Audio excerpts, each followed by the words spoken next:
आज के स्टूडेंट सिर्फ कॉर्पोरेट प्लेसमेंट्स ही नहीं, बल्कि सिविल सर्विसेज और जैसा कि आपने भी कहा था, एंटरप्रेन्योरशिप, रिसर्च और हायर स्टडीज़ में भी अपना करियर बनाना चाहते हैं। आत्माराम सनातन धर्म कॉलेज इन अलग-अलग करियर एस्पिरेशंस को सपोर्ट करने के लिए क्या कुछ अलग इकोसिस्टम भी प्रोवाइड करता है? देखिए, मैं आपको बताऊं कि 14 से ही एंटरप्रेन्योरशिप और स्किल डेवलपमेंट सेल है हमारे यहाँ। हम जी। काम करते हैं जो कंपनीज़ को बुलाने के लिए प्लेसमेंट सेल है। मैं खुद प्रिंसिपल बनने के पहले प्लेसमेंट का इंचार्ज रहा हूँ, तो वहीं से मैंने यहाँ कंपनी बुलाने के सफ़र की शुरुआत की थी। वो अब जारी है और सारे बिग कंपनी जो भी हैं वो हमारे यहाँ आते हैं और अच्छी प्लेसमेंट हमारे यहाँ होती है। तो वो तो है ही, उसमें कोई जहाँ तक बात है रिसर्च की, तो रिसर्च का इकोसिस्टम है। जो विद्यार्थी चाहते हैं कि अच्छा रिसर्च करें, आगे बढ़ें रिसर्च में, इनोवेशन में, उनके लिए हम पूरी सुविधा देते हैं। और उसके लिए छोटे छोटे लैब्स बना करके हमने अपने टीचर्स को इंडिविजुअल लैब्स दिए हैं जहाँ स्टूडेंट काम कर सकता है।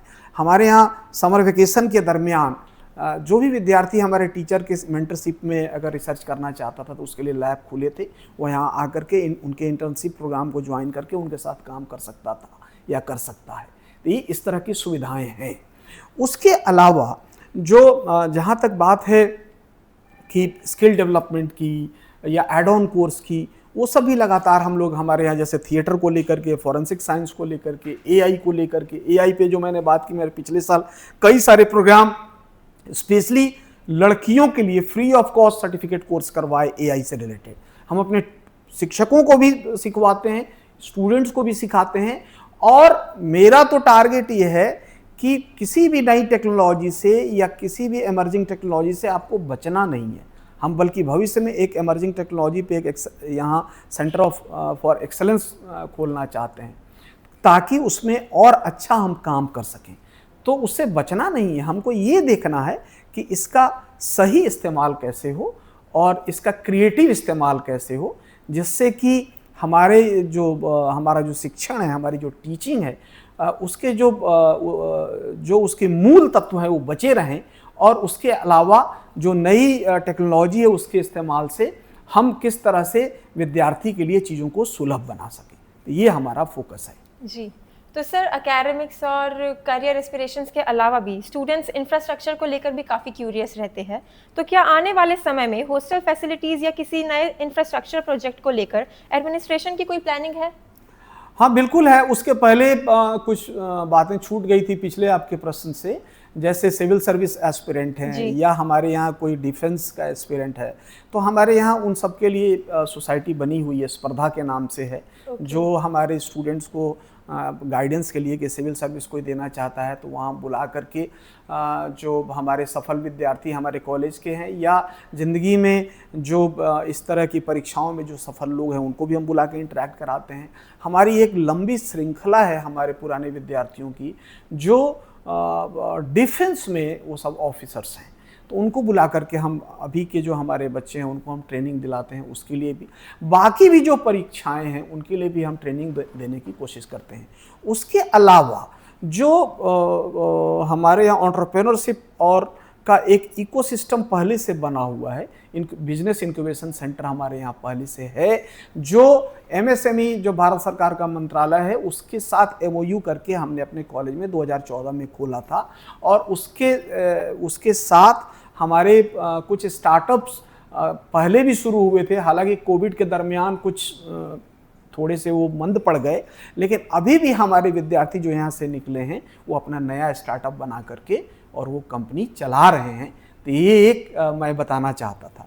जहाँ तक बात है इंफ्रास्ट्रक्चर की, तो इंफ्रास्ट्रक्चर के स्तर पे हम आगे आने वाले समय में हम विस्तार करने वाले हैं। अकादमिक ब्लॉक और कुछ और नई चीज़ें हम सेंट्रल इंस्ट्रूमेंटेशन फैसिलिटी, एक नया रिसर्च सेंटर, हॉस्टल्स, ऑडिटोरियम, अलग से कुछ और सेमिनार रूम और जो 4 ईयर में रिसर्च प्रोग्राम है वहाँ टीचर्स को अलग से बैठ करके अपने विद्यार्थी के मेंटरिंग के लिए, रिसर्च के लिए स्थान हम दे सकें, कुछ कॉमन स्पेस, कुछ केबिन्स हम दे सकें, ये हमारा आगे का प्रयास है। साथ ही स्पोर्ट्स को लेकर के भी हम काफ़ी संजीदा हैं। और मैं चाहता हूं कि आगे आने वाले समय में कुछ और स्पोर्ट्स की फैसिलिटीज़ मैं कॉलेज में बढ़ा सकूं। Okay sir. Sir, artificial intelligence की तरफ आपका पॉजिटिव रिएक्शन देखकर काफ़ी अच्छा लगा, तो और कुछ भी सुनना चाहेंगे हम एआई को लेकर। तो कुछ ऐसा बताइए कि क्या कुछ प्रैक्टिकल एग्जीक्यूशन ऐसे इनिशिएटिव्स लिए जा रहे हैं एआई को लेकर? बिल्कुल लिए जा रहे हैं। मैंने जैसा कि आपको पहले ही बताया कि मैंने 2-3 वर्कशॉप तो अपने टीचर्स की ट्रेनिंग के लिए कराया, ये एआई का इस्तेमाल कैसे करें, क्या फ़ायदा है। चूँकि जब एआई चलन में आया तो बहुत सारे लोगों के मन में बहुत सारे प्रश्न थे और लोगों के दिमाग में था, पता नहीं हमारी टीचिंग तो नहीं खा जाएगा, हमारी क्लासरूम टीचिंग तो नहीं ख़त्म हो जाएगी, या कहीं हमारे जॉब पे तो संकट नहीं आएगा। दरअसल संकट उनके लिए आता है जो समय के साथ खुद को अपडेट नहीं करते हैं। जी। टीचर का काम ही है कि टीचर अपने आप को रीथिंक करे, इनोवेट करे और समय के साथ अपनी पद्धतियों को बदले। और अगर वो बदलता है तो कहीं कोई चुनौती नहीं आती है, शिक्षक के स्तर पे भी। तब रही बात कि आप आज कोई भी असाइनमेंट दें या कोई भी आप बच्चों को कुछ लिखने के लिए दें, फटाफट बच्चे ChatGPT पे करके ले आते हैं। अब वहाँ ये समझाना है उनको कि केवल उस मशीन पे आश्रित मत बनो, तुम अपने दिमाग का इस्तेमाल करो। और जो 20% या 25% ही अलाउड है एआई का इस्तेमाल, उसकी सीमा को रखो और उसका इस्तेमाल तुम सही ढंग से कैसे कर सकते हो इसको करो। लेकिन बहुत सारे काम इससे आसान भी हो गए हैं, वो हम कर रहे हैं, हमारे विद्यार्थी भी कर रहे हैं। और मैंने जैसा कि आपको पहले भी बताया, गर्ल्स स्टूडेंट के लिए, अपने स्टूडेंट्स के लिए AI फॉर ऑल, मेरा ARSD का मॉड्यूल आगे ये होगा, ये AI फॉर ऑल, सबके लिए AI कितना सबके काम में कितना सरल कर सकता है, कितनी मदद कर सकता है, हम इस पे काम करना चाहते हैं। और इसीलिए हम centre for excellence on emerging technologies हम बनाने जा रहे हैं और उसके तहत हम मिलकर के काम करेंगे। Okay sir. सर, स्टूडेंट सिर्फ एकेडमिक्स और टेक्नोलॉजी ही नहीं बल्कि स्ट्रेस, कंपटीशन और करियर अनसर्टेनिटी जैसे चैलेंजेस का भी सामना करते हैं। ऐसे में ARSD कॉलेज स्टूडेंट वेलबींग और मेंटल हेल्थ को सपोर्ट करने के लिए किस तरह का एनवायरनमेंट क्रिएट करता है? देखिए, मेंटल स्ट्रेस और मेंटल वेलबींग हमारे बिल्कुल फोकस में है, क्योंकि आज से नहीं पिछले 10 साल से एक हमारे यहाँ मेंटरिंग का सिस्टम है, जिसमें हर टीचर के साथ 20 से 25 विद्यार्थी होता है, जिसकी मेंटरिंग आपको करनी होती है, नंबर 1। दूसरी बात है, एक हमारे यहाँ सोसाइटी है होप, जो मेंटल हेल्थ और वेलबींग पे काम करती है, और उसमें हमारा 2 संस्थाओं के साथ MOU है। एक आदित्य बिरला ग्रुप के साथ है और एक रेखी फाउंडेशन के साथ है। ठीक है, 2 हमारे WAC के कोर्स हैं जो कि हैप्पीनेस को लेकर के हैं, जो मेंटल हेल्थ को लेकर के हैं। एक तो वो साइंस ऑफ हैप्पीनेस है और आर्ट बीइंग द हैप्पीनेस। तो ये 2 कोर्स हैं जिसको लेकर के हम लोग काम कर रहे हैं, ये पढ़ाया जाता है। लेकिन सबसे अच्छा मुझे ये हमारे पास काउंसलर भी है उस काम के लिए, हम काउंसलर भी हमने रखा हुआ है जो सप्ताह में 3 दिन आता है और उसको। लेकिन जो मेंटरिंग होती है और टीचर खुद अपने साथ जो 15 या 20 विद्यार्थी उसके साथ होते हैं, उसकी अगर कोई व्यक्तिगत या उसके पढ़ाई से रिलेटेड या उसके पर्सनल कोई भी समस्या है, तो हम उसकी भी बातचीत करके उसकी काउंसलिंग करके, और अगर उसको सीरियस कंसर्न है तो उनको पेरेंट्स को बता करके कॉन्फिडेंस में लेकर के, या चिकित्सकीय सलाह की आवश्यकता है तो उसको हम मुहैया कराते हैं। एक बात। दूसरी बात जो सबसे महत्वपूर्ण है कि हमने जो आदित्य बिरला ग्रुप के साथ जो एक MOU किया है, उसमें हम 100 बच्चों को हर साल ट्रेन करते हैं और वो 100 बच्चे बाकी बच्चों का ध्यान रखते हैं, वो उनको ट्रेनिंग देते हैं। तो एक तो कॉलेज के स्तर पे हम ये करते हैं कि हमने टीचर ने किया, स्टूडेंट 100 वॉलंटियर हमने तैयार कर लिए उसी में, और उनको ट्रेनिंग दी। उनका पूरा वर्कशॉप हम 1 वीक का कराते हैं, उनको ट्रेन कर देते हैं कि तुमको इस तरह से लोगों का सर्वेक्षण करना है, उनकी समस्याओं को पता करना है, हमें बताना है, और वो कुछ बच्चों को और ट्रेन कर देते हैं। तो एक चेन बन जाता है। फिर हम इसको थोड़ा बाहर ले जाते हैं। ये तो कॉलेज के लेवल पे हुआ, बाहर हम कहाँ ले जाते हैं?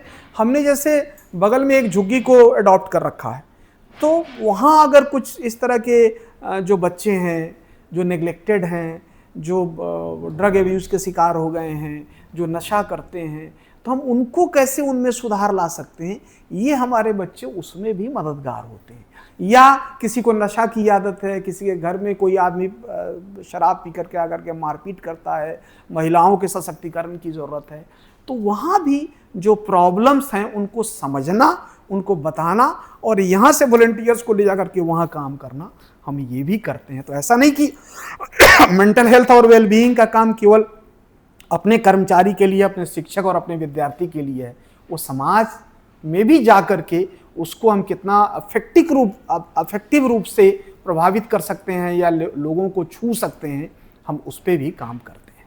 सर, इसी विषय में आपको स्टूडेंट पार्टिसिपेशन कितना एक्टिव देखने को मिला?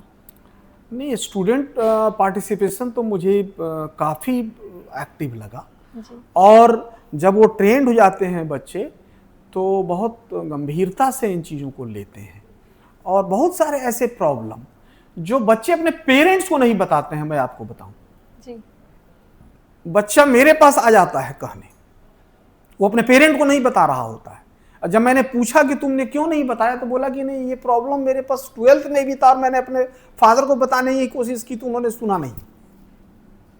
तो हमने उस तरह के प्रॉब्लम्स को भी ट्रीट किया है और फिर उसकी काउंसलिंग कराई, फिर उनके पेरेंट्स को बुलाया, माता पिता को बुलाया और यहीं बुला करके बैठ करके उस बच्चे से भी बात की, उनके माता पिता से बात की और मैंने कहा कि आपने इग्नोर क्यों किया? अगर इसको कोई प्रॉब्लम है तो आप इसके काउंसलिंग की जरूरत है या मेडिकल हेल्प की जरूरत है तो आप वो करिए। और आपको जान करके आश्चर्य होगा कि उसमें उसके माता पिता में से एक व्यक्ति मेडिकल फील्ड से जुड़े हुए थे, तो और एक ही बच्चा। तो इस तरह की भी गलतियां अभिभावक कर देते हैं, पेरेंट्स कर जाते हैं।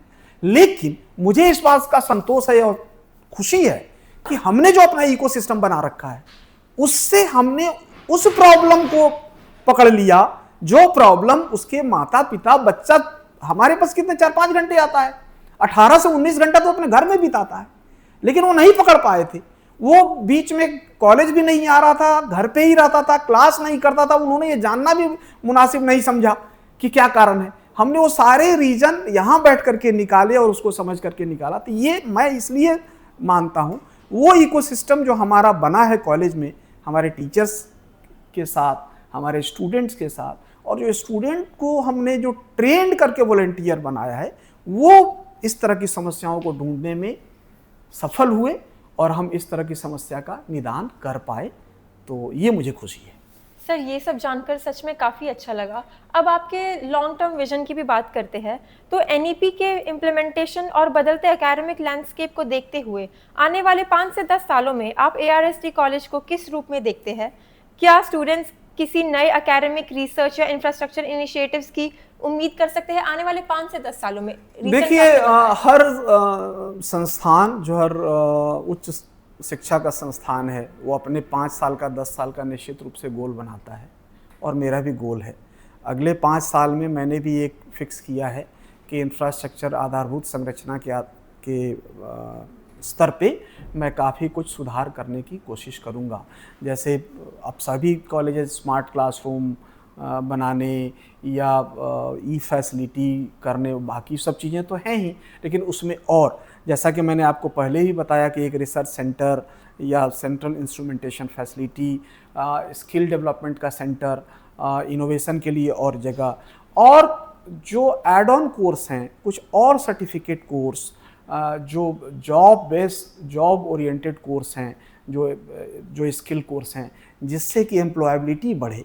मतलब मैं ये चाहता हूँ कि 2 तरह से हमारा विद्यार्थी निकले, एक जिसको उच्च शिक्षा में जाना है या जिसको रिसर्च में जाना है उधर जाए, दूसरा जो एंटरप्रेन्योर बनना चाहता है वो अपना जॉब सीकर ना हो, जॉब प्रोवाइडर हो तो वो बने, और तीसरा जो जॉब लेना चाहता है चाहे वो प्राइवेट या पब्लिक सेक्टर में, वो बिल्कुल फोकस्ड हो और वो उसके लिए वो एम्प्लॉयबल ज़्यादा कैसे हो सकता है, रोजगार परक शिक्षा उसको मिले ताकि उसको अधिक से अधिक रोजगार मिले। तो इसके लिए जो भी इंफ्रास्ट्रक्चर की ज़रूरत है हम अगले 5-7 साल में उसको करने की कोशिश करेंगे और मुझे लगता है कि वो बहुत बड़ा चेंज होगा, परिवर्तन होगा, और राष्ट्रीय शिक्षा नीति के तहत इन सब काम का अवसर हमको है। हम ये सारा काम जो मैंने आपको कहा ये राष्ट्रीय शिक्षा नीति हमको इस काम को करने का अवसर देता है। और मुझे लगता है कि उच्च शिक्षा में जो ये सकारात्मक बदलाव राष्ट्रीय शिक्षा नीति के तहत आया है, इससे आगे आने वाले समय में जो अभी की युवा पीढ़ी है, जो देश का भविष्य है, जो देश को आगे चल कर के ये युवा पीढ़ी नेतृत्व देगी, मुझे लगता है कि इनके लिए बहुत सुनहरा अवसर है अगर इसका सही ढंग से इस्तेमाल करें। और जिस तरह से हम लोग प्लान कर रहे हैं उच्च शिक्षा केंद्र को बदलने का, ट्रांसफॉर्म करने का, जो मैं भी सोच रहा हूँ अपने कॉलेज के लिए, अगर ये फलीभूत होता है तो मुझे लगता है कि ये बहुत बड़ा बदलाव होगा। Best wishes to you sir. Thank you. Sir, हम अक्सर कहते हैं कि टीचर्स स्टूडेंट्स को इंस्पायर करते हैं, लेकिन क्या किसी स्टूडेंट के साथ हुआ कोई इंटरेक्शन या कैंपस का कोई इंसिडेंट ऐसा रहा है जिसने आपको पर्सनली इंस्पायर किया हो? ऐसी बहुत सारी घटनाएं हैं जो ऐसा नहीं है। मैं तो हमेशा मानता हूँ लर्निंग कभी ख़त्म नहीं होती है, सीखना पूरी ज़िंदगी चलता रहता है। और सिखाने वाला व्यक्ति कोई भी हो सकता है, वो गुरु भी हो सकता है, आपके माता पिता भी हो सकते हैं, आपके समकक्ष, आपके सहयोगी भी हो सकते हैं, और आपका कोई विद्यार्थी भी हो सकता है। तो कोई भी जो आपको कुछ नई बात कह जाए, सिखा जाए, जो आपके दिल को छू जाए, तो मुझे लगता है कि वो बहुत बड़ी सीख होती है। और ऐसी बहुत सारी घटनाएं हैं, मैं एक घटना का बयान नहीं करना चाहूँगा, बल्कि बहुत सारी घटनाएं हैं जिसमें बहुत सारे आइडिया। अच्छा, मैं काफ़ी थोड़ा ओपन रहता हूँ इस मामले में। अगर कोई विद्यार्थी या 4-5 विद्यार्थी कोई प्रपोजल लेकर के, प्रस्ताव लेकर के आते हैं कि कॉलेज में ये बदलाव होना चाहिए, तो मैं उनसे बैठ के बात करता हूँ, मैं उनसे समझने की कोशिश करता हूँ, मैं उसको नकारता नहीं हूँ। अगर मुझे वो लगता है कि ये करने लायक है तो मैं उसको ज़रूर करता हूँ, ग्रहण करता हूँ। तो इसलिए मेरे लिए तो मेरी लर्निंग, मुझे लगता है कि जीवन के अंतिम समय तक चलेगी, और कोई भी सिखा जाता है और कई बार विद्यार्थी भी सिखाते हैं। जी, तो सर फाइनली उन सभी स्टूडेंट्स के लिए आप क्या संदेश देना चाहेंगे जो इस साल दिल्ली यूनिवर्सिटी के एडमिशन प्रोसेस के दौरान आत्माराम सनातन धर्म कॉलेज का हिस्सा बनने की उम्मीद रखते हैं? देखिए, मेरा संदेश यही है कि वे सभी विद्यार्थी जो आत्माराम सनातन धर्म कॉलेज का हिस्सा बनने वाले हैं या एडमिशन ले रहे हैं यहाँ, वे भाग्यशाली हैं, क्योंकि अब आत्माराम सनातन धर्म कॉलेज में दाखिला मिलना आसान नहीं है। तो और जिस तरह से रैंकिंग को देख करके या जो गुणवत्ता है उसको देख करके अगर विद्यार्थी कॉलेज को टारगेट करते हैं, तो मुझे लगता है उसमें हम लोग अब टॉप 10 कॉलेज में भारत के अंदर आते हैं। तो यहाँ अगर किसी विद्यार्थी को एडमिशन का मौका मिलता है या वो हमारा हिस्सा बनता है, तो मैं उसका स्वागत करता हूँ। और मैं उम्मीद करता हूँ जो आगे आने वाला 4 साल उसका यहाँ बीतेगा, वो बहुत ही अच्छा होगा, और उसके लिए मैं कहूँगा कि बहुत सुखद होगा। बहुत सारी लर्निंग एक साथ उसकी होती है, क्लासरूम में टीचर्स के साथ, अपने पीयर्स के साथ, विभिन्न डिफरेंट सोसाइटीज़ में होती है, और कॉलेज के एटमॉस्फेयर में होती है। बहुत सारी उसकी लर्निंग एक साथ चलती है। और यहाँ से जो विद्यार्थी 4 साल करके या 3 साल करके जब यहाँ से निकलेगा, तो वो केवल एक डिग्री लेके नहीं जाएगा। मैं ऐसा मानता हूँ कि हम आत्माराम सनातन धर्म कॉलेज में विद्यार्थी के सर्वांगीण और संपूर्ण विकास की संकल्पना के साथ काम करते हैं, जहाँ किसी भी तरह का भेदभाव नहीं है, जहाँ एक तरह की इंक्लूसिविटी, सबको लेकर के साथ चलने की प्रवृत्ति है, जहाँ कमज़ोर से कमज़ोर पायदान पर भी जो विद्यार्थी है उसके लिए भी जो सर्वोत्तम करने की इच्छा हमारी रहती है।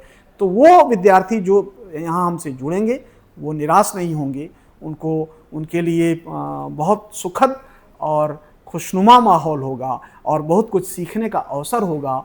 और 3 साल या 4 साल बाद वो केवल एक डिग्री लेके नहीं जाएंगे, बल्कि इस देश के एक जिम्मेदार नागरिक बन के निकलेंगे, मैं ऐसा मानता हूँ। Okay sir, thank you so much for giving us your valuable time and speaking with us. We are done with the interview. आपसे बात करके सच में बहुत अच्छा लगा। Thank you.